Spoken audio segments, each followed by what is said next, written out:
welcome, good people, to this edition of Strong Perspective Podcast in the evening. If you are a follower of our podcast, you would have saw that I was on at 8 o'clock this morning.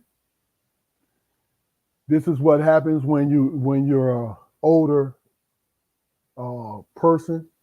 I got up and thinking that it was 8 in the evening, and I did a hour and a half podcast, an hour and a half podcast, thinking that it was still at night until realizing at 9:30 that it was still bright outside.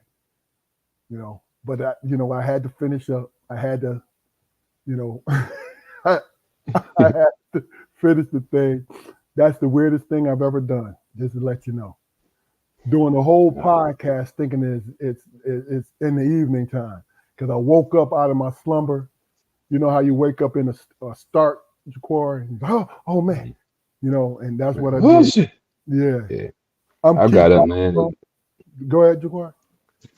I got up and got in the shower, got fully dressed for work, man, at night, and then about halfway out the door, man, I realized, like, dang, it's seven at night. Yeah, I think what I realized from this is that each and every human being has at least one time to be an airhead, and that was mine. You know what I mean? I'm Keith Armstrong, one of your hosts of the podcast, along with Uncle spoke. uh, Damon. Damon is under the weather, and he won't be with us tonight. Hopefully, brother, that you get over, the little sickness, man, and come back strong, man. Love you, bro. You get better. Yes, sir. To do some housekeeping, not house cleaning. Cleaning house if you're going around laying people off or you know what I'm saying? Throwing out demerits and shit. It's housekeeping. Mhm. Make sure you go to our YouTube channel by the name of Strong Perspective Podcast. Like, share, and subscribe. Do us a favor. Just go ahead and do us a favor and do the things that we need to do. Like the folks that my 1,700 friends, if you just so happen to see this, that's why I'm saying it early. You just so happen to see this, go to YouTube channel, click that like and the subscribe for us, please. Please do that for us because what it'll do is whether you like the show or not, which I know you do, you just in a healthy skelter life situation where I'm busy, gotta make things happen. You're on that kind of vibe. I get it. Cool. You don't have to watch, but take that 30 seconds and subscribe to our stuff, please. We would definitely appreciate it. What you think, Ja'Cory? Yeah, I think they would, man. But I'm not. I mean, not that I ever asked a lot before, but I'm not asking no more, man. I mean, it is what it is. We're out here, and I think we've established ourselves, Yeah. for what we are, and the people in our lives, the people that we know. You know, I think I don't want to put any pressure on them, and I didn't want to put any pressure on them, and I still don't want to put any pressure on them about participating in everything, man. But it's disappointing. It really is. Uh, yeah. And I see where you're coming from. I think it's because the kind of person you are more than anything. Because if somebody asked you to come on the podcast and it wasn't really your thing, you would tell them right off, right? Or you would come on, just to support. You know what I mean? Mhm. Me personally, I ask the majority, and this is true. I ask the majority of the time so nobody feels left out, Mhm. just in case they have some secret desire to be on a podcast. So I ask everyone that I know. I hope they don't think I'm being desperate by asking them, but Mhm. really and truly, I'm doing it out of home training. Like when in the South, and I see this more in the South, but it may occur in the north, right? But you sitting there, you're on your last couple bites of food, and your friend walk up, and you look, your face greasy, and you look like you chowing down. They do this in the South now, which is always struck me as being hilarious. They'll look at you, say if it's a breakfast biscuit, Mm-hmm. and say, "Hey, Strong, how you doing? Have some?" Have some. Yeah. Come on, have some. Now, Oh, this shit. I think that is great home training. Mm-hmm. You know what I'm saying? But also, you have to be aware enough to say, "Nah, man, I'm good." You know what I'm saying? Like he 2 or 3 bites away from finishing, and like I said, his face is greasy. You know what I'm saying? And in your mind, unless you're starving, I get it. Mm-hmm. You know, I get it. Look, bro, you But just people, you just decided to take one for the team when you asked me if you want some. Because guess what? it's I'm not taking enough. it. Like, Yeah, either I'm either taking it or it's not enough. You yeah, know, but I mean, just like it's hospitable to offer or whatever. People don't know how to accept that and and say, no, I'm fine, or oh, is that all you got, or so and so, such and such. I mean, you realize you just walked up on this man when he was enjoying the last parts of his meal and he offered it to you. yeah. Okay, now whether he was sincere or not doesn't make a difference. Does it? It doesn't. It doesn't make a difference. I mean, social contract says that he extended his hospitality, Yeah, without a real expectation for you to take it, yeah, because according to home training, even though he offered it, and you've seen this, the circumstances, you're supposed to be mature enough to say, yeah, man, I appreciate you, thank you for extending yourself like that, but not this time, and enjoy what you have, exactly, exactly. instead of wanting a piece of what somebody else has got. Selfishness, man. Selfishness is the root of all the evil. Not And, necessarily. and you know what I've always understood too is it's okay not to say anything. Also, Mhm. where you're on your last couple bites, especially if the person is standing there in silence, Mhm. finish up.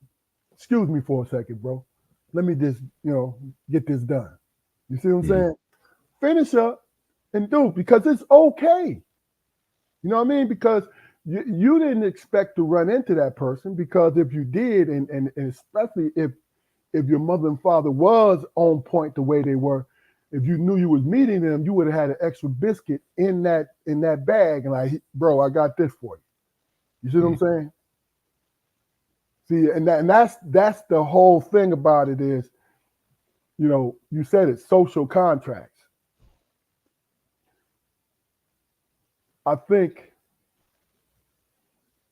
there's a gift and a curse when you're talking about social contracts, because the thing about it is, if you ask me, and I'm just so being happen to be starving, and say, man, could I? You know what I'm saying?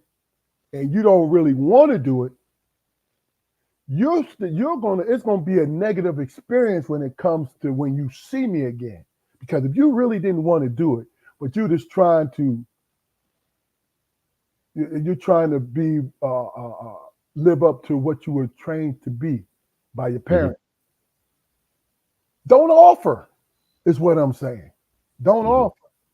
Now, if it's a big meal, you know what I'm saying, and you don't say anything, that's your choice. But fuck, you know what I mean? But Like, see, see. This is the thing that I think people might disregard in that scenario, man. The fact that if I offer and you accept, it opens up the door for possibilities or whatever. Because I'm enjoying this. You're hungry, okay? Uh, I might be in a position to get you your own. yeah, yeah, So I mean. exactly. I mean, and it's no right or wrong in that. I guess that's what we're really touching on. There's no right or wrong in that landscape. It's just what I would not do unless you force me to do it. I would not tax it to your character, Mm-hmm. whether or not you accept it, whether or not you offer it. I'm not going to tack that into your character unless, like I said, there are starving people and you have a big plate of something Mm-hmm. that you can share. I'm not talking about soup. I'm not talking about stew or rice or anything like that, but something that you can break off and share. And you'll sit there and eat it in front of some starving people. When I Mm-hmm. say starving, I'm not talking about famine starving. I'm talking about, people who might be hungry that's with you Mm-hmm. and you don't even attempt to ask. That could reflect on you. Now, is it wrong for not offering? No. Uh-huh. No, but that's the thing where people start to question your character. But Now, see, let me even ask you a question. even wait. Even that though, bro, you can't question me on my resources. You can't do that. But that's the whole point. That's the question I was going to ask you. Should that be the case, where people question what kind of person you are, whether or not you offer them something? I don't think it should be because I tell you what, man, I've lived through this scenario twice. You go to somebody's house a couple of times, they offer you something to eat, and just for the sake of convenience or your own standards or whatever, I might have refused, two times, and then it gets back that man, he come over here, you don't never eat, drink nothing, man. What kind of nigga is he? Uh-huh. But then you go back and you accept the offer. Okay, it's cool. You accept it twice. Now it's damn. You just come over here to eat. Yeah. But that's I what stand. I'm saying. I stand where I stand, man, and nobody can budge me, man. So if I come over your house and it offends you that I don't eat, then you need to stop inviting. Hell, or figuring out when you're not eating and then invite me. I mean, if Yeah. you really have a problem with it. I think a lot of it has to do with, like I said earlier, don't offer. Hmm. Don't offer. I'm gonna tell you what I used to do. If I had supposed to pick somebody up at a certain time, right? And I come at the time that we allotted because they're riding with me and they're eating. Hmm. I will go to the other room and wait for them to finish eating. I won't sit there in front of them Hmm. unless they say, "Hey, man, come on in here." You see what I'm saying? You know what I mean? But I always felt like people who, excuse me, I always felt like people deserve to eat alone because I don't eat outside because of that. I like the privacy of my meal. Now, in cafeteria settings, restaurant settings, that's another thing because you have your own little cubicle type of situation. You know what I mean? At least it makes you feel like you have that little personal space, you and whoever you're eating with, that little personal space, right? But Hmm. ever since I was a little kid, I hated, like with hot dogs and sandwiches and stuff, I Hmm. hated walking out my door eating them unless I was going to the car. You see what I'm saying? But if I was outside, my friends waiting for me outside, I'm not going to walk outside with something in my hand eating because where I eat is my own inner sanctum. You know what I'm Hmm. saying? And that goes to this. People have their own personal preferences on how they do things. You feel me? Like people don't like you playing with their food. They find it very highly. They find it highly disrespectful. Some people don't mind the little back and forth thing, but almost to a man and a woman, people who don't like you paying for their food and playing with their food is one that growing up, food was scarce and they couldn't eat as much as they wanted to eat. So they will fight you over their plate. Hmm. You know what I'm saying? But if when you find somebody who who can eat plenty, unless you're highly disrespectful, like smack food out of their hands or turn their plate over or something like that. If it was some kind of mistake and their plate or food became contaminated, they're not going to be quick to anger. But those folks who was licking lard and straining dishwaters for meals, oh yeah, they gonna harm you. They gonna do great harm on you over their plate. You know what I'm saying? Yeah. I don't really like at lunch or whatever, man. I eat at my desk or whatever. You know, I don't. I've always been like that, man. You know, people just seeing and sitting there, and whether they were eating or not, man. You know, and we just sitting there looking at each other while we eating. I don't like that, man. So you know, I mean, I, like I said, yeah, I agree. It's a preference, man. It really is. It really is, man. Like, you know, I said cafeteria. I can deal with that. Mostly because I was trained up to do it. Because when we was in school, you know, in elementary, middle school, high school, and college, we was always eating in the cafeteria setting. You know what I mean? mhm. So I pretty much been trained to do that. You know what I'm saying? But if I had my preference, oh man, shit. I'm gonna find a little corner somewhere. You know what I'm saying? Get it done. You know. Speaking of cafeterias, man. I mean, like when you was like coming up through school and everything, did how did you eat lunch in school, man? What do you mean? Like I didn't have no kind of I guess you would call lunch tickets or lunch program or anything like that. So I never like junior high through high school, eighth grade through my senior year in high school. I didn't have But I I mean, didn't know what I was I didn't know what I was going to eat throughout the day. see, we had tickets. Like I didn't two have none. 2 out of the 4 years I was in high school. 2 out of the 4 years. And mostly because, and it's probably what happened with you, mostly because the paperwork. Our parents didn't fill out the damn paperwork, Yeah. you know. And with me and Fluke, I filled them shits out and had them sign it. You know what I'm Mm. saying? Because you know, if you could get the free lunch, man, because even though the years I was in school, you remember John wasn't working because he Hmm. was suing Ford, right? So it was just mom's income. We could get it. You feel what I'm saying? We can get it because of that. You know? So I was like, I found this shit. Either one of my friends told me or one of our aunts. I grabbed that pair. Hey man, fuck that. And then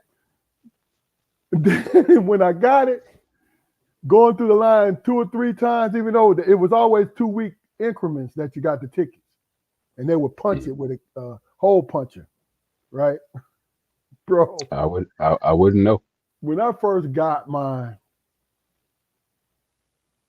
honestly, when I first got mine, I was going through that line, especially on pizza day, Hmm. going through that line twice. Getting all nostalgic and not trying to stray too far from the point. On pizza day, what was it about those rectangle paper tasting slices of pizza that was so damn delicious, man? Can you explain that to me, man? Well, no, I can't, Keith. I didn't have that. No, it was regular lunch, man. You know what I'm saying? Keith, I just told I never got regular lunch, man. I never got it. So When I you, was in elementary school, when I was in elementary school, I mean, we didn't get it in they elementary school. No, we had to take our lunch and shit. well that it was free in elementary school. But Okay. when I got when I got to East Middle School and started having to pay cash for lunch, I didn't have lunch no more. I and in middle school, I had to take my lunch. I'm gonna tell you, is why I eat bologna but look, bologna with 2 pieces of bread. I eat that. That's what I have for lunch. For in middle school and freshman and sophomore year. That's what I have for lunch. And maybe once in a while, I'll take some chips with me. But I was just cool with that one little sandwich that I had with me. Look, I had it in my book bag or my pocket. You know what I'm saying? That was it. But those square lunches, which, I think the lunches was $1.25 or some bullshit like that. You know what I'm saying? And but yeah, it is what it is, man. Yeah. No, it ain't. No, it ain't what it is. No, it ain't. It is what it is. That shit was like. That shit was bad, man. Bro. And I can never figure out. I mean, because we applied for it. We applied for it up until like my sophomore year. My sophomore year in high school. No. And then I just stopped it. I stopped even bothering. But yeah, we both did. Me and Fluke both did. That's true. That was the truth. I remember that because I took the initiative. Both our parents was working and doing whatever the fuck they was doing. You know what I mean? As far as going to work every day. I'm gonna tell you, that's one thing about John and Margie Armstrong.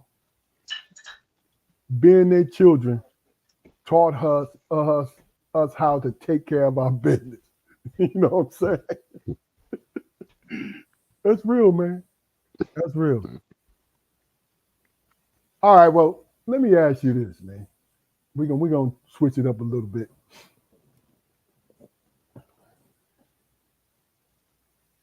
I know a little bit about the Haitian population.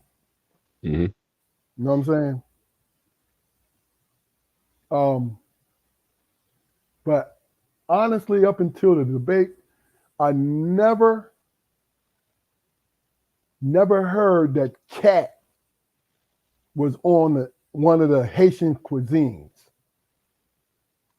You didn't watch the debate, did you? Mm-mm. Donald Trump got on there because he was getting flustered. And he was talking about, is it Springfield, Illinois? Don't misquote me on what city, guys, but somewhere in Illinois, right? He said that the Haitian folks that the feds had planted into. That's Ohio. That was Ohio, isn't it? Well, I forget which way. Yeah, could have been. It's Midwest, wherever it is. It was Midwest. And Vice President Harris, soon to be President Harris, he got him flustered. So when he got flustered, he always brought up the immigration. Always brought up how they was mad. That's what he did, right? So this particular time, this man said, and then in such and such Midwest, the immigrants they're eating cats, they're eating the dogs. There's folks on TV complaining about them eating their dogs and eating their cats. I thought that was a meme, man. I didn't think that was. He actually Wow. said that. I looked at. I could Damn. not. I shook my head, right? And now it was a woman that came on who had called the police and said that she saw some immigrants kill ducks.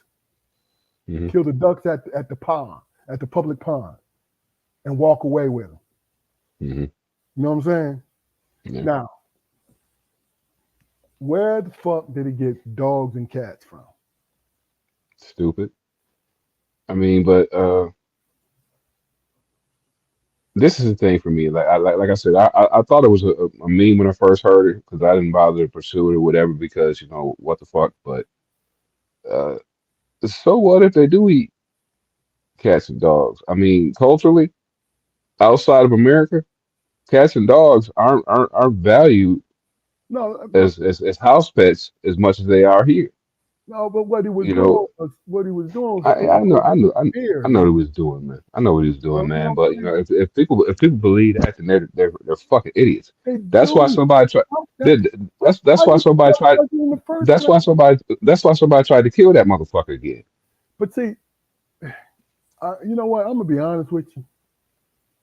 Be honest with you. That's always been suspect to me. What? The assassination attempts. This is has always been suspect to me. You know what I Mm, mean? Trying to put enough fear and not make him a martyr, but put him as the actual victim because I'm telling the truth. I'm saying what you believe. Now, is it true? Do I think it's true that they tried to kill him? There's some crazy fucking people out here, man. You know what I'm saying? It's some crazy people who will try to do that shit. I mean, it's people who tried to kill Asians. Remember the one Asian in Atlanta killed all them Asians, and they asked him why. You know what I'm saying? Like, and had no reason to why. mhm. It's just what maybe the voices is telling them, or maybe this or that. You know what I'm saying? So he has preached so much hate. He really has. He has preached so much hate that it is bound to it is bound to scare even his own people. You get what I'm saying? Mhm. Because look, the quote unquote the man, the one thing they don't want to lose control of is the power. You know what I mean? So what's the quickest way for them to lose power? Is a revolution being started. Because nobody has power then. The government will be destabilized, all these different things will happen, and it will crumble. The idea of peace will crumble. See what I'm saying? This is why uh, the Republicans are jumping ship because their main goal is the power, not losing the power of things. But he will make it, he will put people in positions to be subjugated, man. And you lose power that way because people will rebel against it and destabilize everything, you know? I mean, So, even you know, even if they do succeed in destabilization, man, nobody at this point, man. Even I would dare to say preppers, man. Nobody's prepared for anything like that. Of exactly. That's the whole the, point. the, the great reset and all that bullshit, man. I You mean, see you know, that? That's let's get to Monday, man. but see that's the whole thing, though, man. That is like a fetish. That is like buying $750 bottle worth of lubricant and baby oil. You know what I'm saying? It's something that you want and prefer. See, I can tell that you're not really caught up on things because you missed that joke. No, I caught it. You know, but I caught the point I'm trying to make to you is people will make themselves believe the kookiest shit just to be right. I've always believed that. You know what I'm saying? When I say it. kooky, I'm talking about um, using movies and TV shows and books, for example, where generals make a decision, say in the Pentagon, they make a decision that America should, and this was always been pumped in our minds. America should push the button first, catch the Soviets off guard. Then they would win the war, not considering that the nuclear fallout, right, would destroy the earth anyway.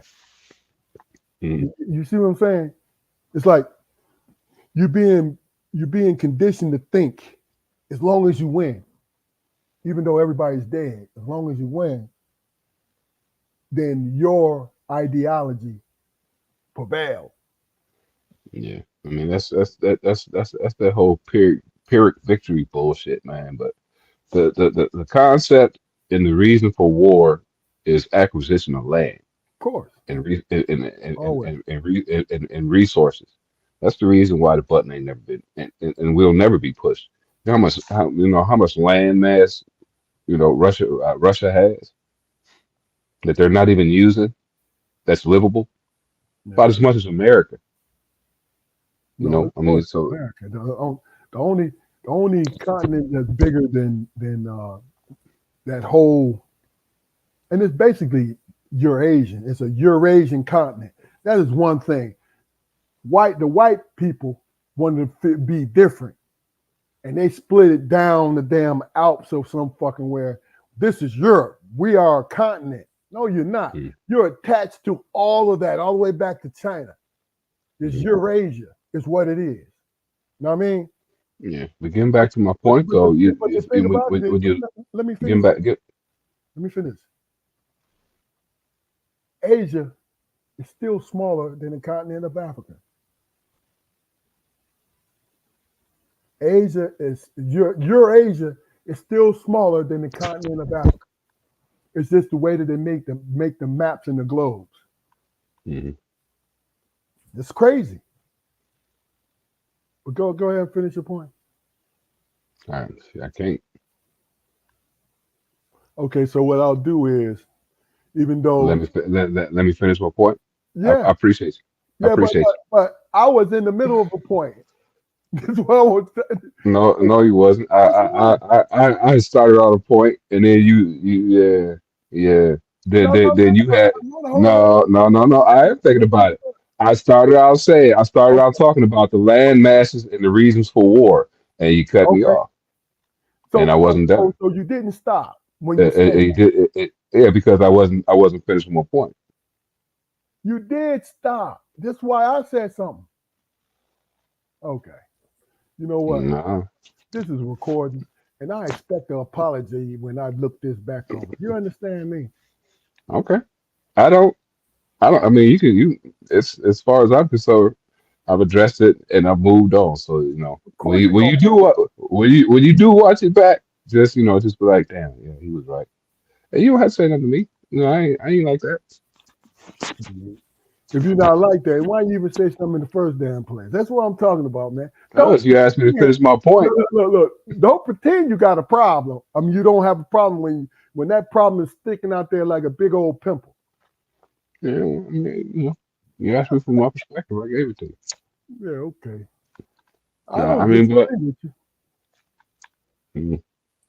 You think about how much, like I said, land mass in Eurasia is actually livable though. It's not a lot of that shit that you can live in. In China you got the fucking Gobi Desert, and in Russia you got fucking Siberia. You can't do nothing with that. I mean, you not can't. yet. There's people living up there. Man, who want that hard ass life? Look. They not comfortable all the fucking time, but they still live up there. Shit. And shit. The way they building houses now. Well, yeah. Some parts of Siberia, man, the damn sun doesn't go down. So I mean, who want to live there? I think if you grew up in it, you wouldn't even mind about it. You know what I'm saying? Yeah, but shit. Well, no, I don't know, man. If shit is hard, you, somewhere along the lines, you pretty much get a sense that this life is hard. And, like goddamn, Yeah, somewhere in the world, man, I know that a motherfucker don't gotta tow the pail 5 miles to get water and then tote the water back 5 miles. I know that's a motherfucker. And then and that's a good day for them because they're Yeah. coming back with the water. You know what I'm saying? And Mhm. that's how I look at shit more than anything. Mhm. And really and truly, I think it's unfair that we have to not have to. We automatically look at it as being negative that they got to walk and go get Mhm. that water. It's automatically a negative. But what's the alternative? You know what I'm saying? What's the Yeah. alternative? Yeah. Like man, if you growing up in that situation, that is truly a blessing where you can come back with two 5-gallon jugs of clean water Mhm. and bring it back to your family. Yeah. You But that's start just, off, I mean, that for me, man, it just brings up to a topic that we talked about, a few shows ago, man. Ignorance is bliss. it's real. That same person walking 10 miles a day for water, man. As soon as they find out they don't want to live like that no more. And then I think everybody should get the opportunity to experience not living like that. You Mm, know what I'm saying? Because it it is a shame.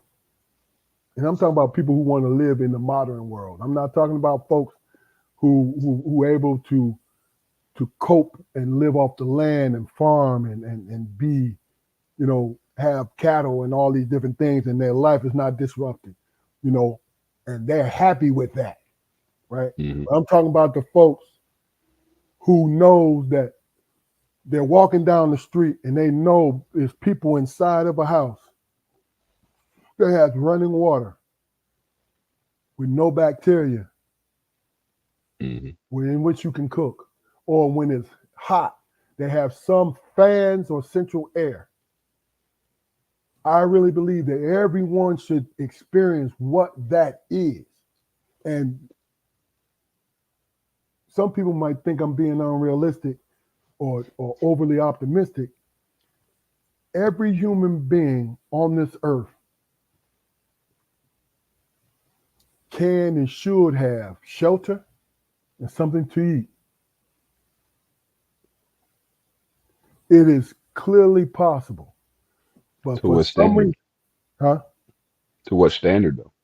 But see, the standard is you can raise it to any standard. All right, perfect example. Here in this country, right?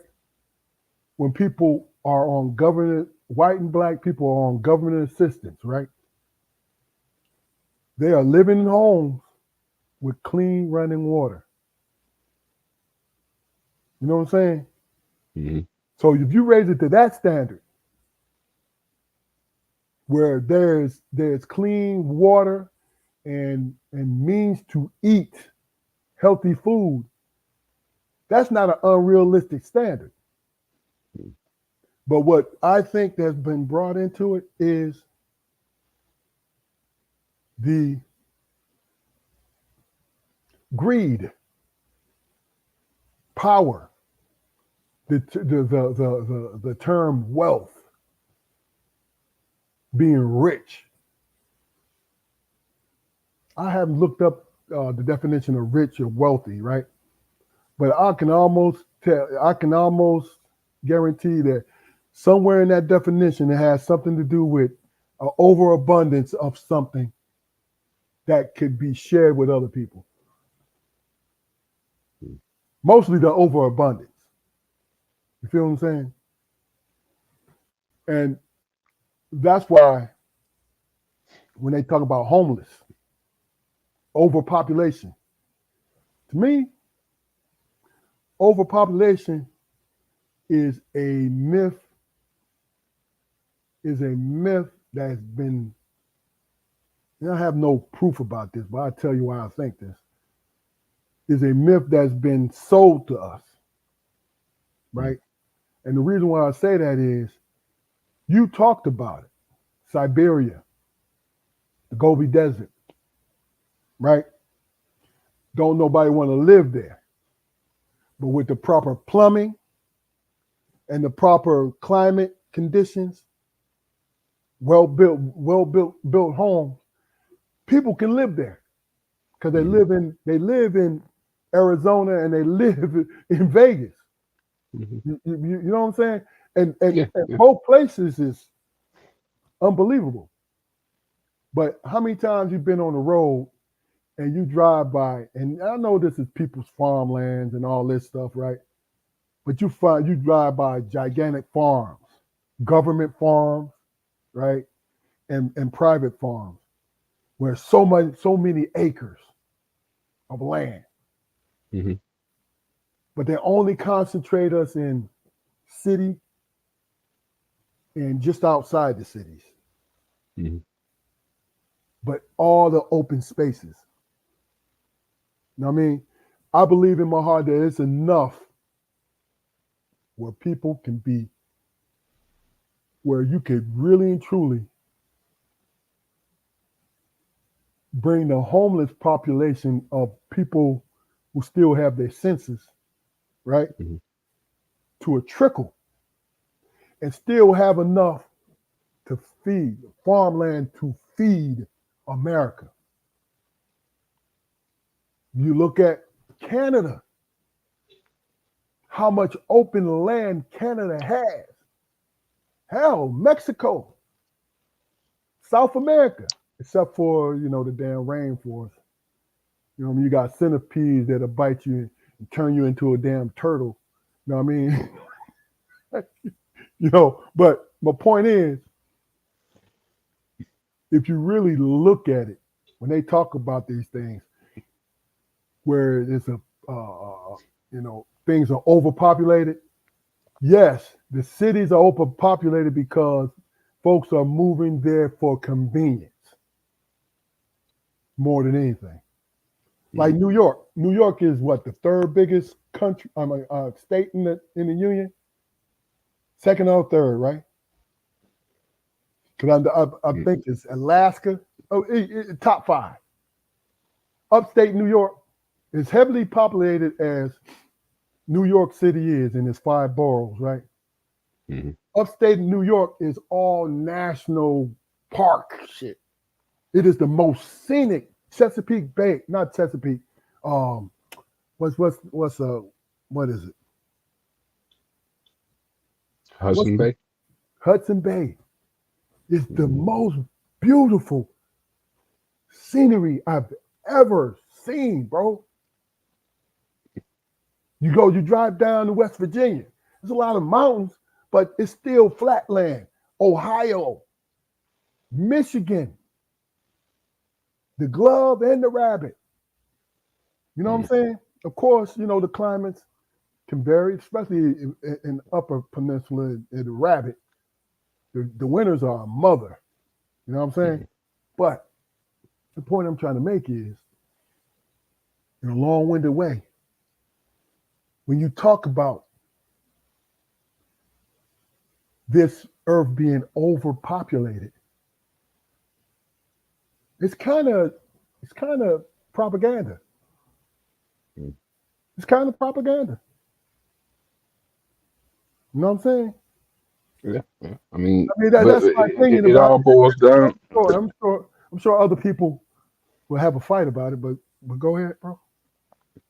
It all boils down to, defining abundance, man. I mean, my definition of abundance is miles away from Donald Trump's definition of abundance. Mm-hmm. You know what I mean? And it's easier for him to access that abundance. I mean, the one thing that people never talk about as far as the American mindset goes, man, is our idea of ownership. You know, uh, outside of a couple of European countries or whatever, man, people don't. People don't like get into like land disputes over fucking, well, this is my 100 acres and all this and all that. If somebody needs somewhere to live, take Soweto. Somebody needs somewhere to live. They find them a piece of land, an empty piece of land, and build a goddamn shack on it, and they live there. You know, and you might have occasions where the government might come through and bulldoze, but as far as private citizens, might not be a lot of that. You can't say that for America, though. I get it. I get it. I think it always has to do with the power. What power that you have? Because if you own land, right,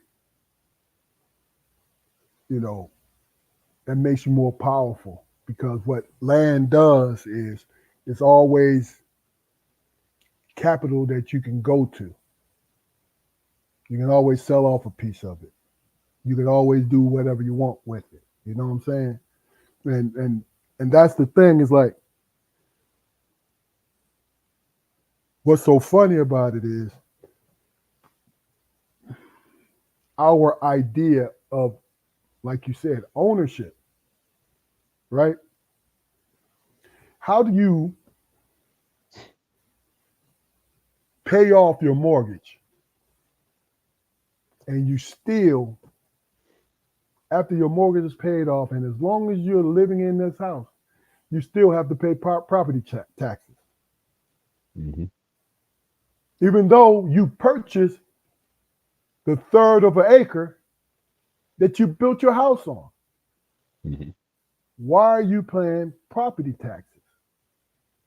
Okay, some people will rationalize, oh, because one or two things. The government still has to run. I Hmm. mean, without these taxes, then we can't pay our employees. We can't do this. We can't do that. Right? But I Hmm. paid you for 30 years, and this country is made of the stock market. Why ain't you investing the money that I paid you? I shouldn't have to pay you anymore.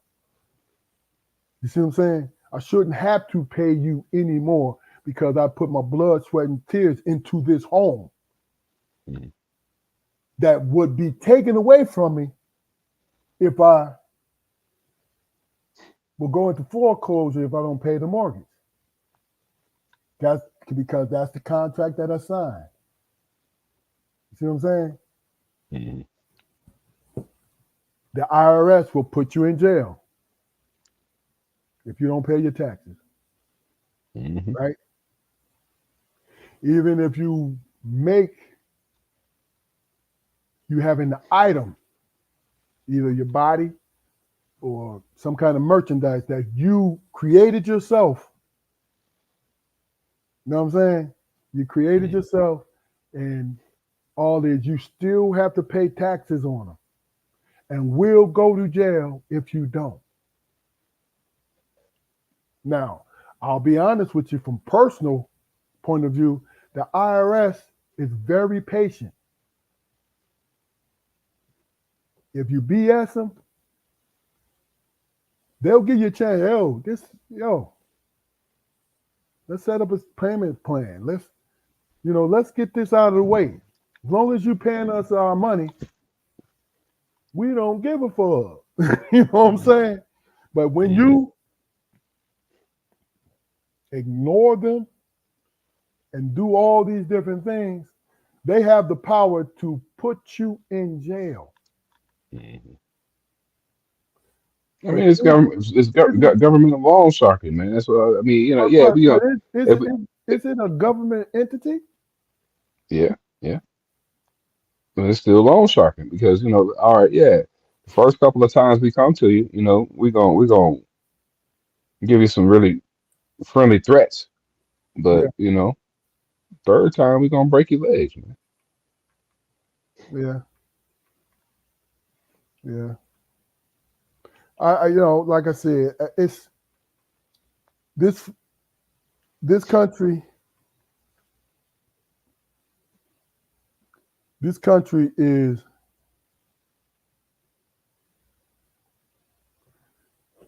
I just looked it up and I Googled it. So it's 75% true. It says it is a government agency. So, Hmm. you know, this I threw it out. I asked that question. I didn't need to answer that question. What'd you just say, bro? No, Oh, I was gonna hit you. If you would say I don't remember, I would hit you with the Stephen A. Stay off the weed, man. we ain't never affect my memory. Look, I'm joking. Jaquari is not a weed head. He never was one. Um, I was. okay. I really was. Let me ask you a personal thing. Mhm. Thinking about this the other day. I think the way I grew up, I'm able to take on the responsibility of other people besides my family. You know what I'm saying? Mhm. You and Damon and your children and wives are included when I say family, right? But most people are not equipped for that. And they don't want to be equipped for it. Mhm. So my question to you is, and my question to anyone that's watching, and do us a favor, throw it in the chat what you think, what your answer is. But what do you think your biggest responsibility to your family is or should be? Hmm. I'll let you simmer on that while I'm just setting it up because I'll reference back to the way I grew up. I take on a lot of responsibility, not for my family's actions, but how I treat them, what I give them. So if I can give as much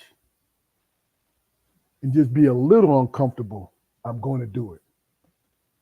Mhm. You see what I'm saying? It's like, how much is too much?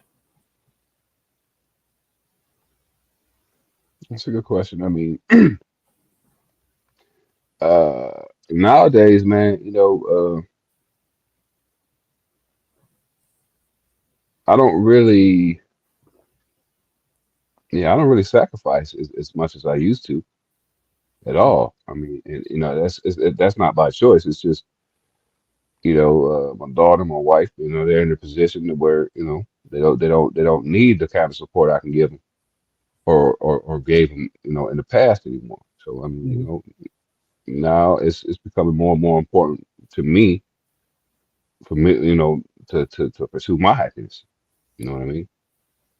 So I mean, yeah, I mean, if there is a need, even sometime if there wasn't a need, man, shit, yeah, I'm designing on the spot, man. What you need, outside of what you need, what do you want? Because for me, that's to be able to provide what to be able to provide something a person wants outside of their immediate needs, man, is just as important. So, I don't find myself in a position where I even need to do that anymore. But people know that, within reason, I'm still a resource for that. Gotcha.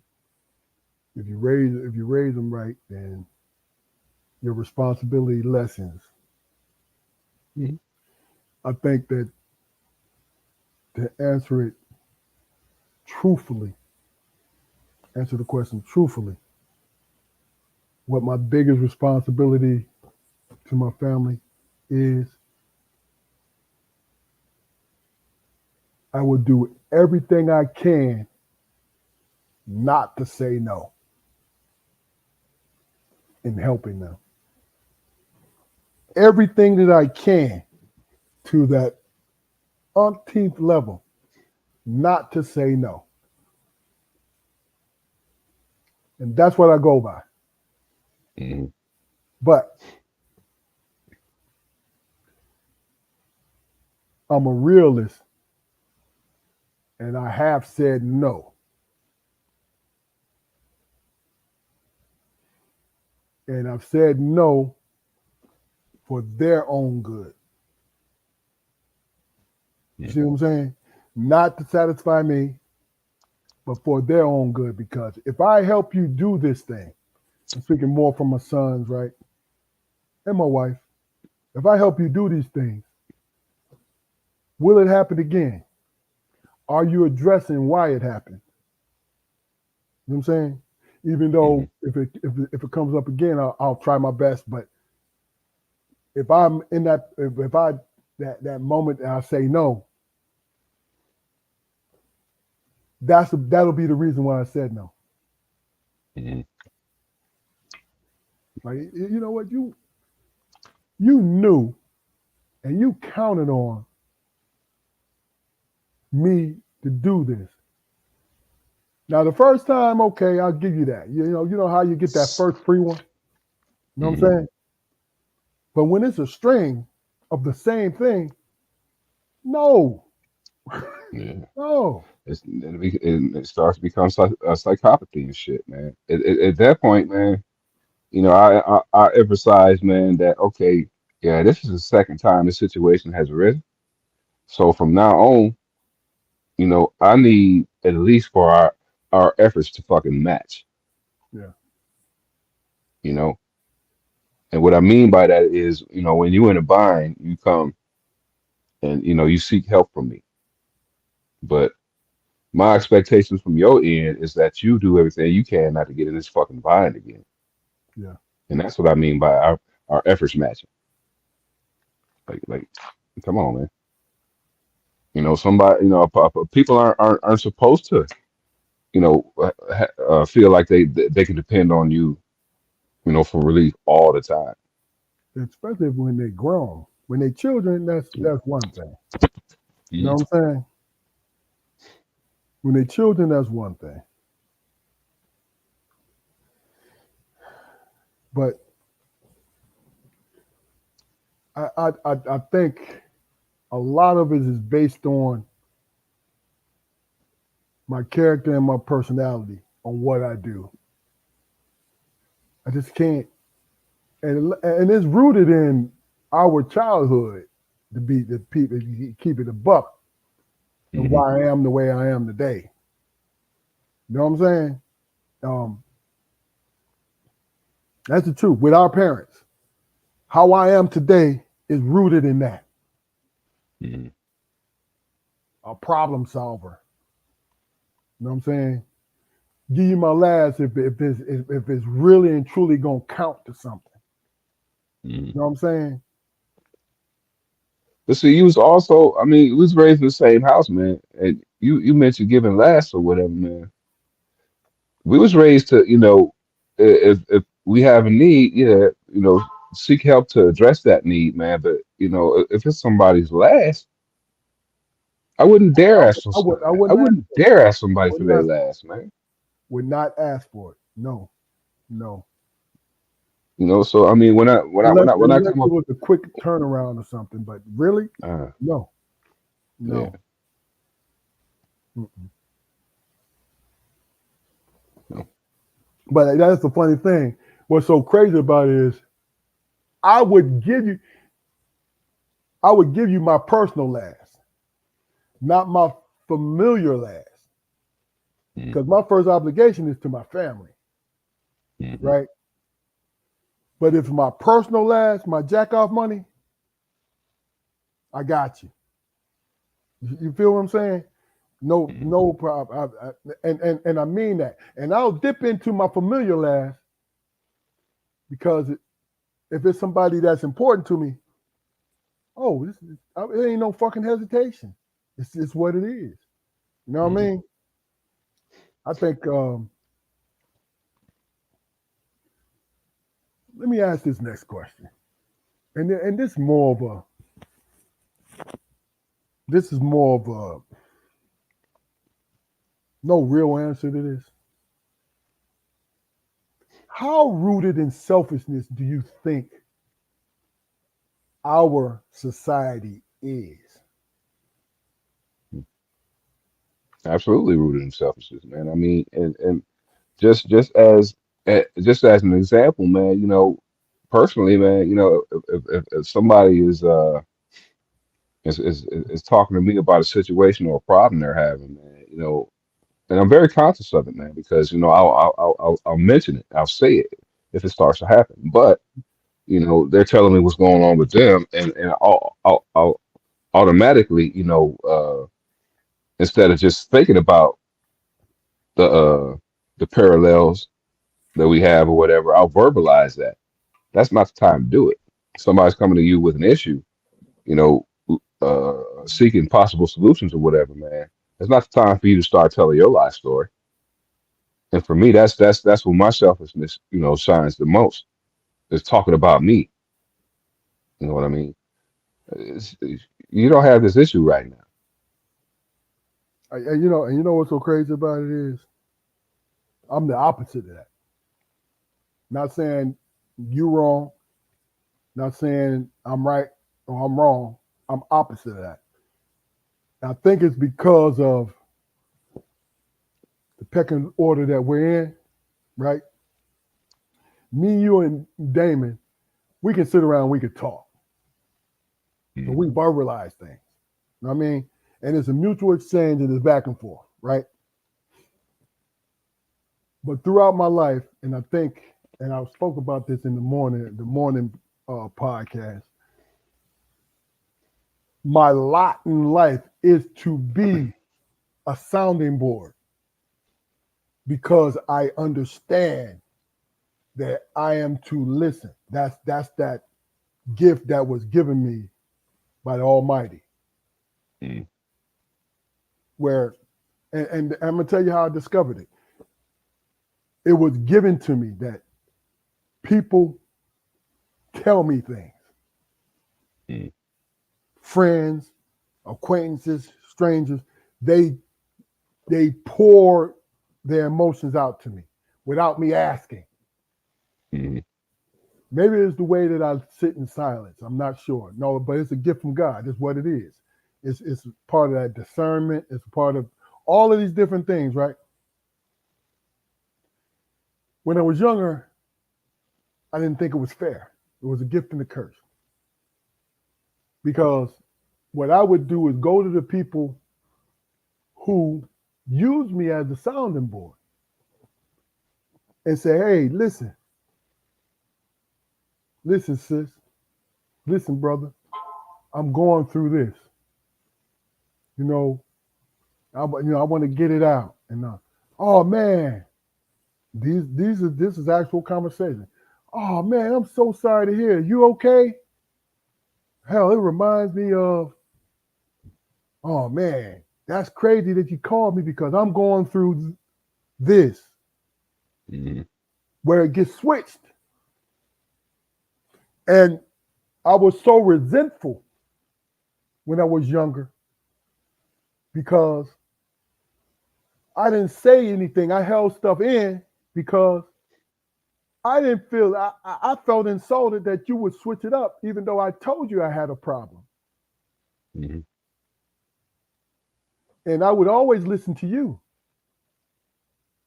Then I just thought about it as I gotten older. And I realized I'm equipped for that.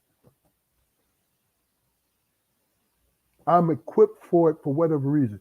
Maybe because our parents gave me responsibility for myself and for you and Damon when they weren't around.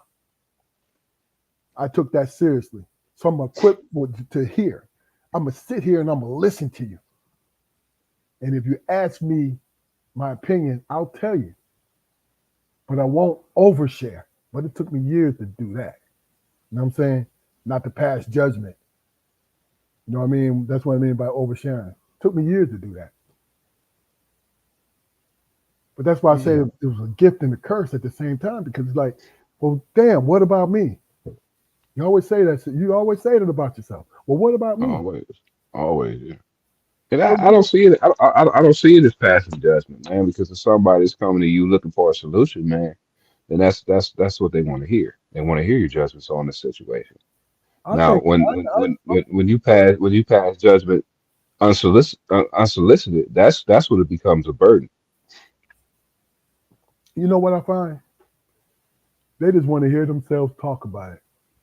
Within the first 5 minutes, if they don't say, "Hey man, I want your opinion about this," "Hey man, what you think? Can you tell me what you think?" If they don't say that within the first 5 minutes, right? What I discovered is all they want you to do is sit there and acknowledge that they're talking. Hmm. They acknowledge, "Oh wow, man, for real, damn." You see what I'm saying? Hmm. I've learned to that. That's how I've learned to get through it. Like, okay, is that what's going on right now? Let me listen. And when I write it out, and I'll wait until they repeated themselves about 3 times on the same thing, Hmm. then I'll say something like, "Yeah, you already said that. So, what's going on? Yeah, what's the You real came to me problem? for a reason. You know what I mean?" Yeah, yeah. Because I personally, man, I find it quite fucking exhausted, man. I have to pull something out of somebody. You know what I mean? That's why I And don't try to do it. That's why I don't try to do like it. damn, man, like. No, I really and truly I don't, because they will give it to you if they want to. Mhm. You know what I'm saying? But and also the thing is they want attention. You know, "Hey man, they ain't seen you in a while, right? Hey man, I seen Corey the other day. You know, because when they want to be braggadocious about what they did for Corey, or what Corey had been jealous about. Mhm. I showed Corey my diamond, my ruby studded bracelet, man, and Corey looked at me and said, "Hmm." You know what I mean? And I told him it was about 50, it was about 10 grand, man. But he looked at it like I was insulting him, man. "You believe that?" And blah blah blah. No, I recognize you low key bragging, Mhm. because that's not a slight.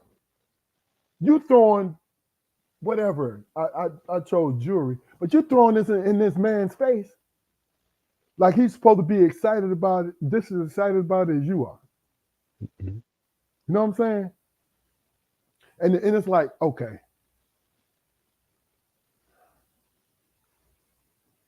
and depend on the mood that I'm in, to be honest with you, when I pick that up, because all they want to do is just talk about themselves.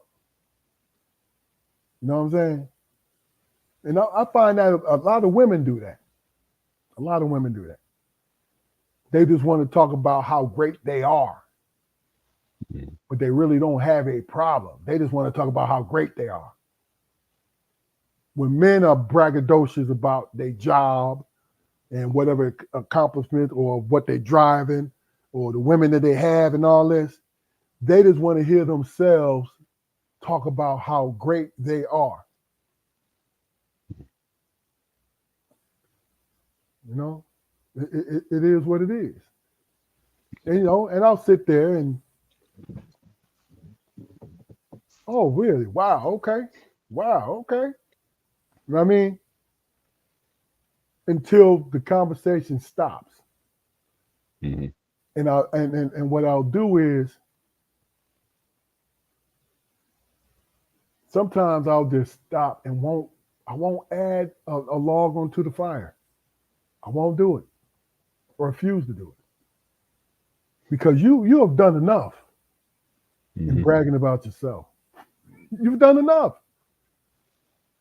You went in for 45 minutes about who you are. Now, if you Mhm. press the issue, I'm gonna hit you with some sarcasm and show you that you look, your fishing expedition, it worked to a point, but Mhm. that little honey hole that you had, it dried up. Ain't no more fish in that motherfucker, because I'm not trying to You know what I'm saying? It's just this sometimes, man. It's you have to understand who you are to people. Hmm. Then your feelings won't get hurt. Yeah, yeah. I mean, but that's a struggle, man, because you're not the same person to everybody, man. Like you just said. I mean, but situations like that, man. When I just get tired and fed up with it, man, and I know it's on some old self-aggrandizing type bullshit. I'll ask the person, how do your socks taste? Because you've been sucking them since you know we started this conversation. What's your goal? What are Mm-hmm. you what are you looking to what are you looking for me to add to to you know to your plight here? Because I listen to you. I mean, people like, some, oh, man, he be lying all the time. Why you be talking to him? Because he entertains me. You think I don't know this person is lying? Mm-hmm. Mm-hmm. You think I don't know this person is insincere? You think I don't know this person is braggadocious or trying to inflate their positive their positive picture, in the description of this fucked up scenario that they're describing to me right now? You think I don't know that's going on? I'm bored right now, and this person is talking, and I see it as, they respect me enough to want to entertain me, so that's what they're doing. So, yeah, man, if you just let me, no, I'm not falling for no bullshit. You know, that's definitely not gonna happen. But you can talk all day.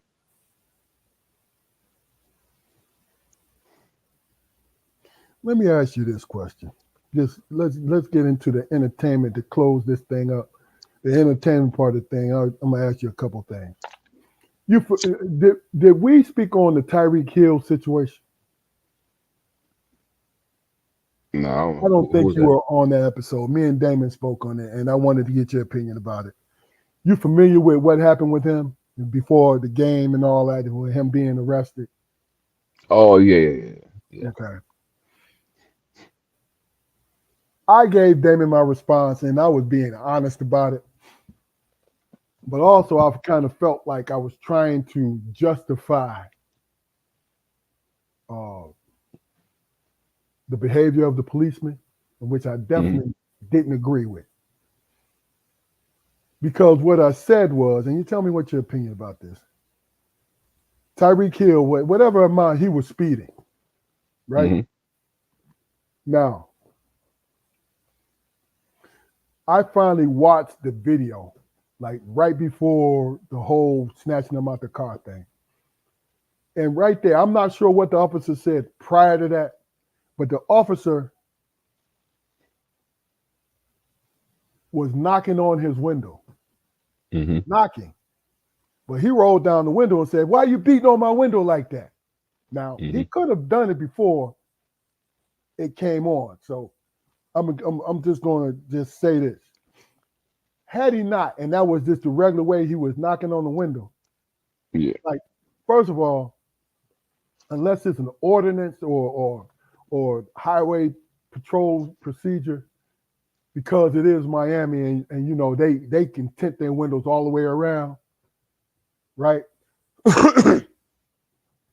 Here, you don't necessarily have to keep your window rolled down the whole time.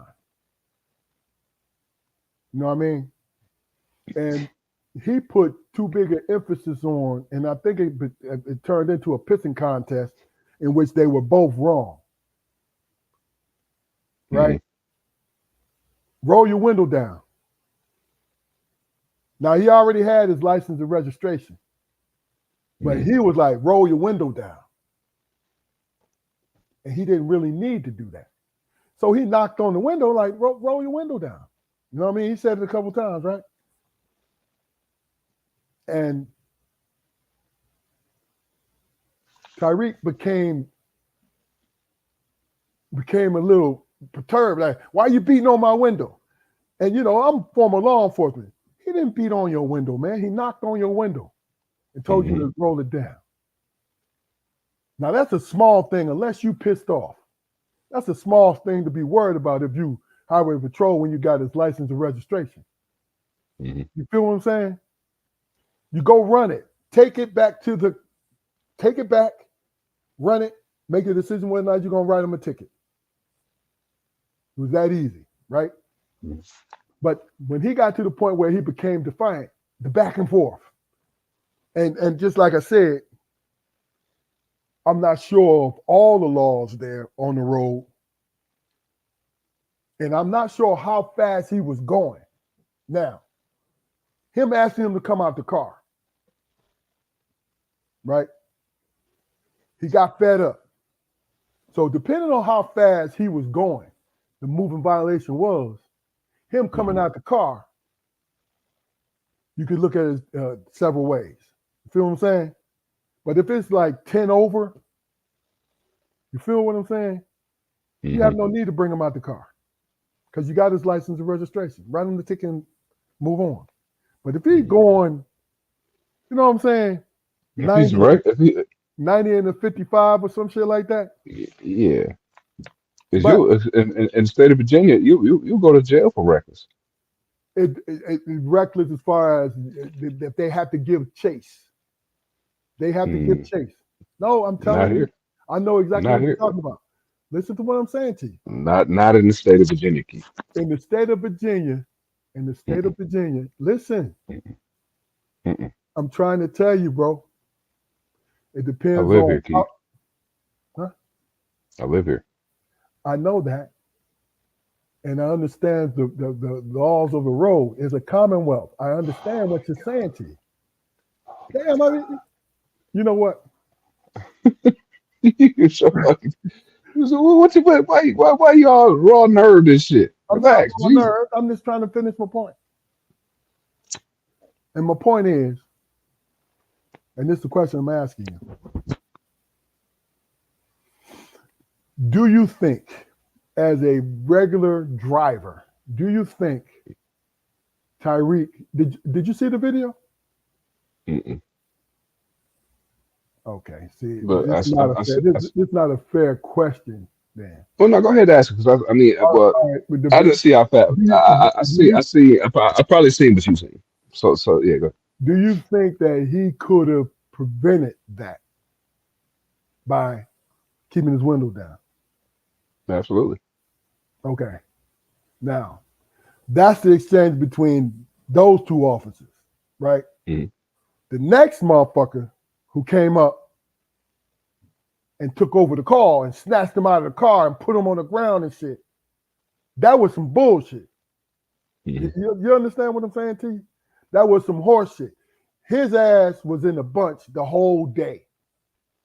Somebody pissed him off. You understand? And you gave him too much fucking power because he's taking it out on everybody. Because he did that to Tyreek, and then he was the second. If you saw the second part of the video, when the other football players had stopped to check on him, Mm-hmm. he again was the second officer who came up and arrested that guy because he wouldn't move his vehicle in a timely manner. You see what I'm saying? Mm-hmm. I have been in those situations where the second guy who is your check-in or the third guy who is your check-in will blow the situation up and not let you control your call. Mm-hmm. You see what I'm saying? Now, my honest opinion, Tyreek was feeling, like I said, I didn't see the other part of it. But instead of, just roll your fucking window down, man. You understand what I'm saying to you? You're trying to get to the game. Yo, I was speeding, man. Just go ahead. He eventually said it. Go ahead and write me a ticket, man. Right? Mm-hmm. This, is the man actually roll your window down? Roll the motherfucker down. You ain't got to deal with nothing else no more. You know what I'm saying? He getting ready to scratch you off a ticket in which you send your lawyer there, pay the fine, and boom. You know what I mean? He didn't bring it on himself. See, Tyreek Hill didn't bring it on himself to be thrown to the ground and all this shit. hmm I think that officer need to be dealt with. You dig what I'm saying? hmm But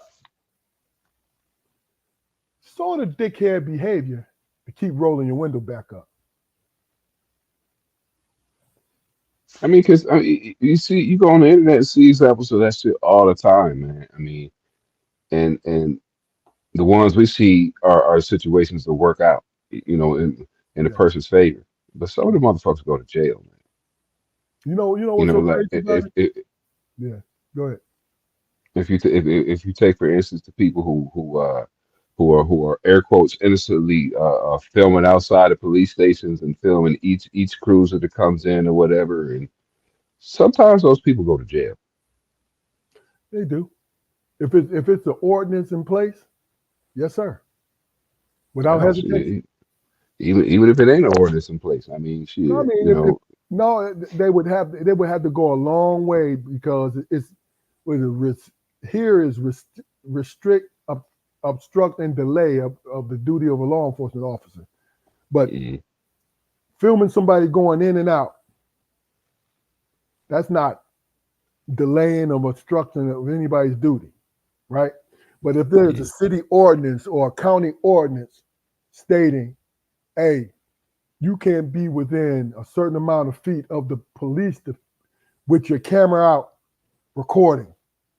mm, A lot of cities put that into place for for obvious reasons because you don't want to be a disruption.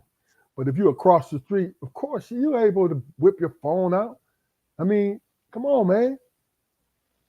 Look, officer, do your fucking job.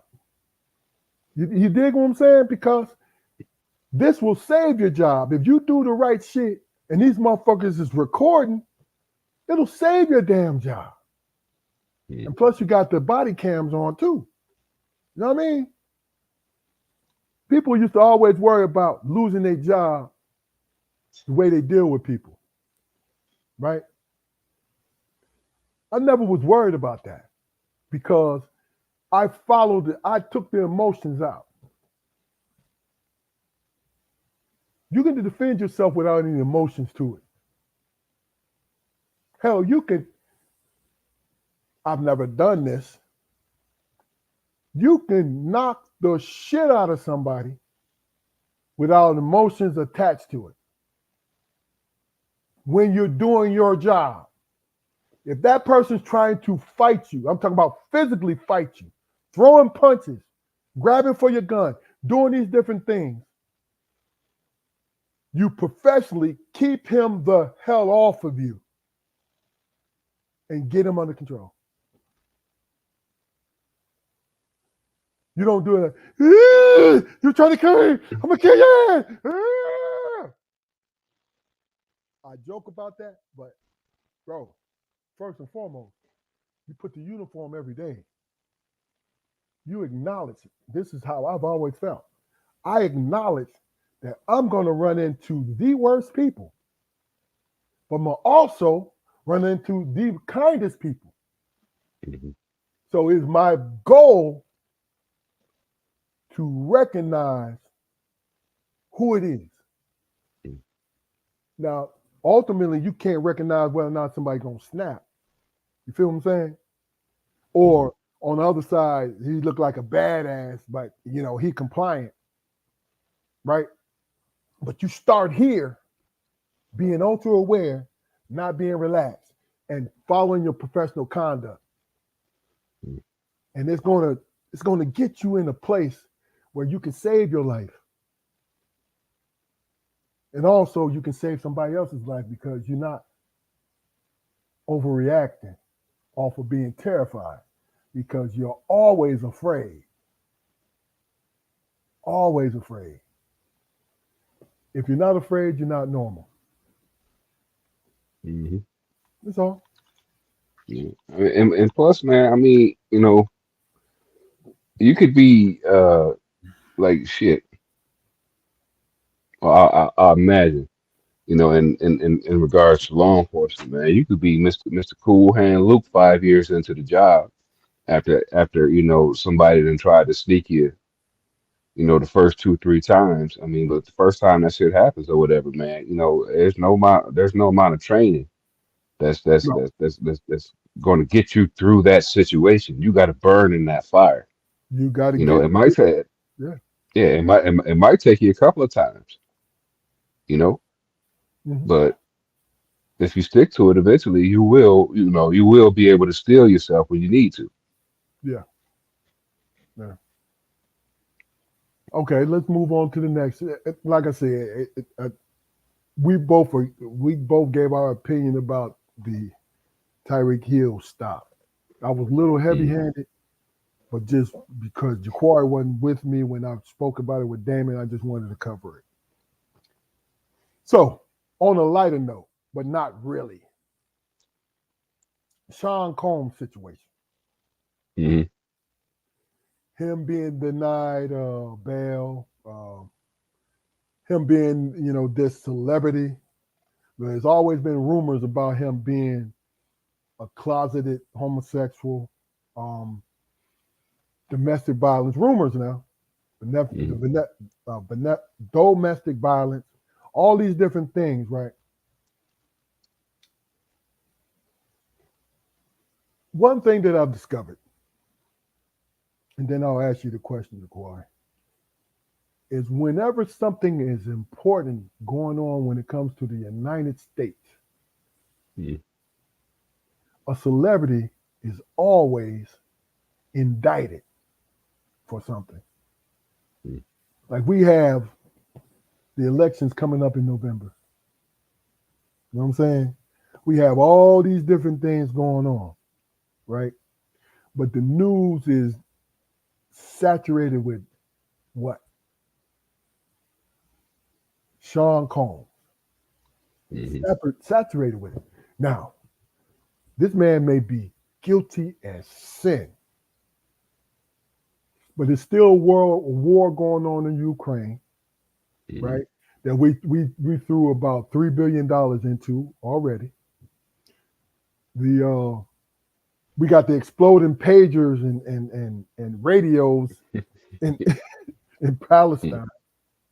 Come on, man. All this movie shit. But it's all like diversions. You feel what I'm saying? mm. Um, what is your take? And I'm not gonna get too deep on it, but with Puffy, right? Mhm, Him being accused of being a homosexual, allegedly, mhm, and supposedly having relations with all these mega stars. They got all the text. He smartest thing he ever did was record.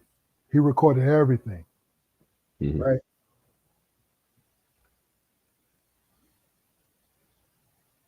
What what is your overall impression of it?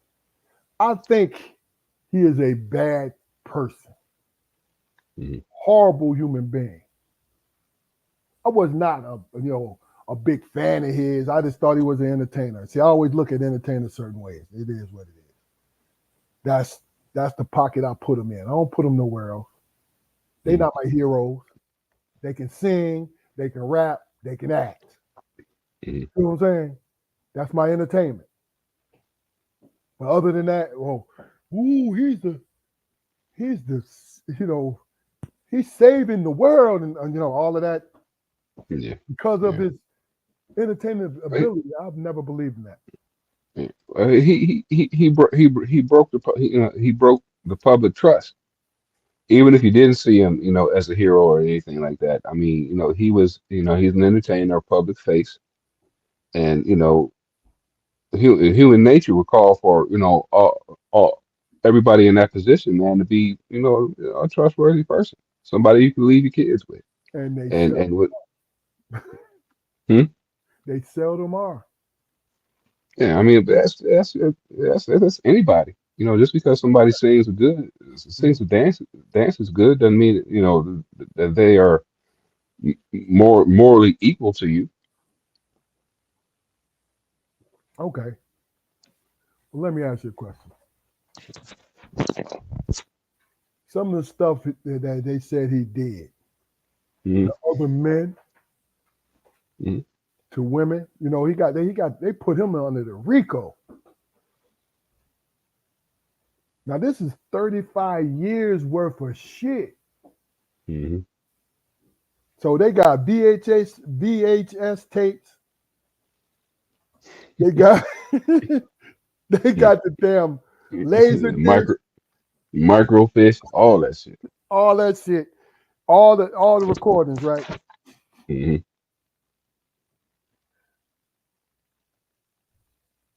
Then it's coming out about all the baby oil that he purchased for his freak offs. Now we got to hear freak offs. You know what I'm saying? Hmm. Then entertainers that we like, that he supposedly did the dirty business with. You know what I mean? Men Hmm. and women. You feel what I'm saying? And it's Hmm. like, what is it? And it's black Man, entertainment. It's black entertainment. What do you think it does as it pertains to that? Because it's Tyler Perry who's implicated in that kind of stuff, right? Honestly. Oprah, right? Because of Epstein going to his island. All the major entertainers went to Epstein's mm, island, even though Epstein was trafficking all these little young kids. And Puffy was caught up in that whole thing. Not the what do you think it does to, in your opinion, our community landscape? What it does or what it will do to it if it's the I think worst. it only reinforces, the world view that, you can't trust African Americans. No, but Epstein was worse though, man. You Yeah, he can't trust was. white people. Well, I mean, white people are, okay, we being a minority, man. Our uses to the world were already limited, man. Sports, entertainment, and basically that's it. Now, Sean Combs being a major figurehead in entertainment for like you said 35 years, you know, he was one of the good ones, gotcha, and we took him in and we embraced him. gotcha, And you see what kind of person he is. gotcha. If the world was realistic, man, and put on they big boy pants and everything, and realized that one person doesn't represent the whole, then it wouldn't affect us at all. But it's I think it's only they only do that to our community because you gotta think about it. And all my, and I hate to say it like this because I'll sound like one. All my white friends out there, when you see this is no disparagement towards you. I'm just making a point right now. God's honest truth. hmm Pedophiles, hmm majority. As a matter of fact, the pedophiles, the dream job for a pedophile for a long time was a Roman Catholic priest. You know what I'm saying? Serial killers, majority white folks. hmm You know what I'm saying? Domestic abusers, majority white folks. But do we judge them and say they ain't no good? But when you switch the word white with black, think about how people see it, how we see Mhm. it. That's why I kind of laughed when you said, when you made the statement that you just can't trust black people. You know what I mean? But I mean, really, go ahead. if you compare situations, man, all right, take Mel Gibson on one hand and take Chris Brown on one hand. Uh-huh. Okay, Mel Gibson, if I'm not mistaken, he was accused of domestic violence, right? At one thing, it was one thing, but it was the anti-Semitic stuff that Yeah. destroyed. Well, I mean, what? All right, But go ahead. give me an example of a white entertainer who was accused of domestic violence and it was proven. Uh, what's that? All right, Charlie Sheen. Charlie Sheen. Charlie Sheen. If Charlie Sheen wasn't sick, he would still have a career. Yep. But Chris Brown has had, he had the incident with Rihanna, and we we we we don't have any more use for him. He can't have a career. He can't be seen with with women without certain questions being asked. Now, bro, let's be honest, and give me your response. His career is still flourishing. He Mhm. just is not invited to the bigger parties. People Yeah, love I Chris agree. Brown, and Chris I Brown agree. is a millionaire. But the Hmm. thing about it is, even though Rihanna gave him just as much, like Chris fought for his life because Chris, they never showed his injuries. Hmm. You know what I'm saying? They gave it to each other. You get what I'm saying? Hmm. And I'm not saying he should get a pass for what he did to her. No, that's what I'm saying. I'm saying to you this. Um, them hard rockers, I'm talking about the ones we grew up off of, who still Hmm. touring, who are millionaires off their oldies but goodies tours right now. Who was Ain't made no new music in 30 years. look, devil worshiping, druggies. This is publicly known. Druggies, Hmm. alcoholics, and domestic abusers, right? Right. It was said about them, but the majority controls the entertainment, and the majority love who they love, Hmm. or they give them a second chance. What we Well, do, I mean, you got to think about it. What we do is we judge each other hardest. Well, we don't get it. We don't give each other a second chance mhm. because we, as a people, other than the stolen rock and roll, which has died out, kind of, right? We judge ourselves harder than people judge us. They don't think much about us, right? But what we'll do is that's where you think cancel culture came from. They think it Yeah, came from the Russell. Weinstein bullshit, white people. Mhm. No, it's black. What I said was, what I think is, black folks started saying we need to cancel him. Mhm. Meaning, look, let's not fuck with him no more. Let's not fuck with his music, his entertainment, whatever entertainment value he had. Let's not fuck with it no more, which is not possible. But it's embarrassing to those folks. Mhm. The cancel culture is embarrassing. Okay. Now, just to change the color of the conversation a little bit, let me ask you this question: do you know any people who would publicly admit to still being R. Kelly fans? I know several people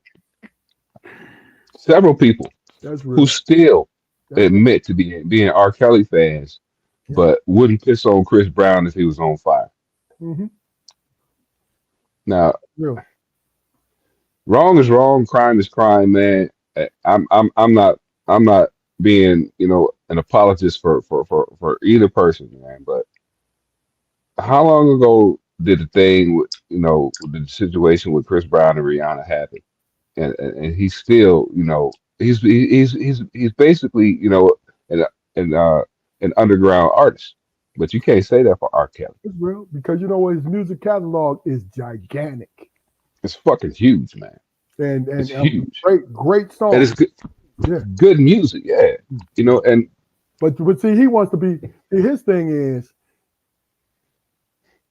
he took it too personally because he started messing with the drugs, what he publicly admits, right? He started messing mhm, with the drugs. Then he was a gangbanger. Now he a tough guy. I mhm. mean, if y'all say fuck me, then I'm gonna say fuck you. Then this is what I'm doing. His knee jerk he reaction to things, basically, he and, was a and, and, kid. He was and a kid who had it. especially whether or not he is a druggie, but he is trying to be on that tough guy shit. You feel what I'm saying? But Because was that before? But was that before or after the situation? It was after, after because after, he that's what I'm didn't he saying. didn't he didn't have any safe shores, man, That's what I'm and they saying. accepted him. Yep, that's exactly what I'm saying. Now him being a gang member, what he is he not a hardcore gang member. He actually pays his dues. You know what I'm saying? Mhm. So he pays for protection, I think. But yeah, I'm with you with that, man. You know what I mean? It's a double. It's really a double standard, right? But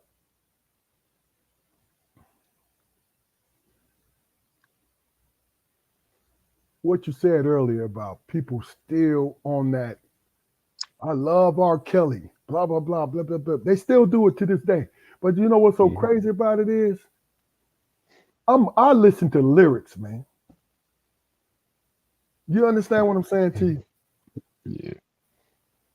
And you listening to R. Kelly and just do yourself a favor. Some of his greatest love ballads. Listen to what he says. And this is something I'm just pulling out the air, but I'm just trying to give you an example. When he was talking about the only song that I'm like, yo, that's the shit was I Believe I Can Fly, Mhm. right? But R. Kelly will hit you with some really straight up poetic.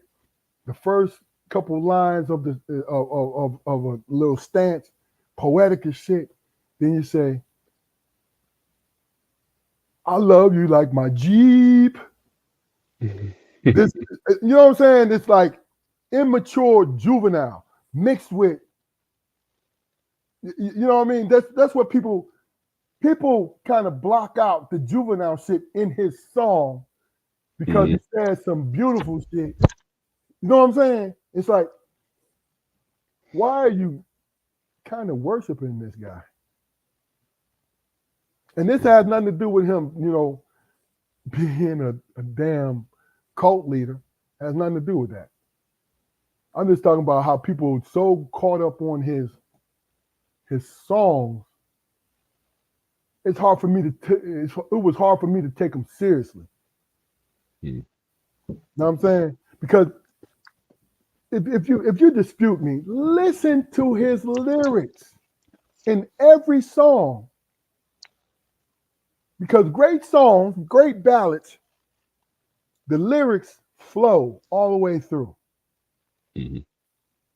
With R. Kelly, they flow to a point. Then his immaturity is you know what I'm saying? It's like he's speaking to eighth graders, and then he'll go back to the beauty of the lyrics again.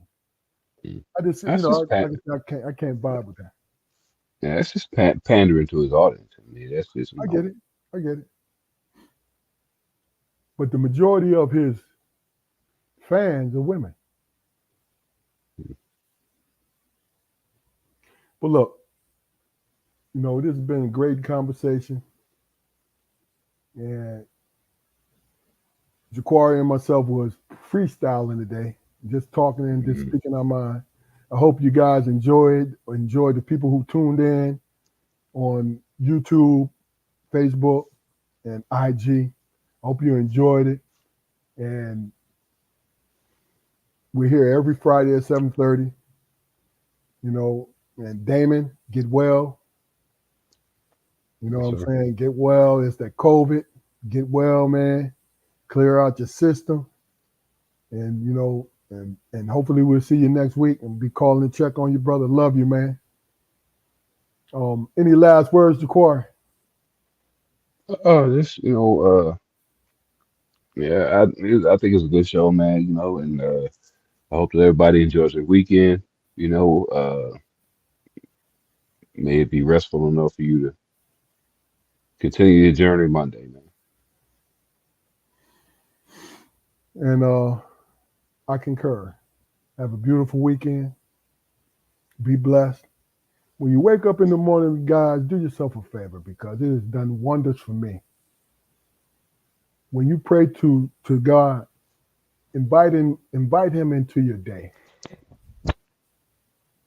Ask him, invite him into your day to walk with you into your day.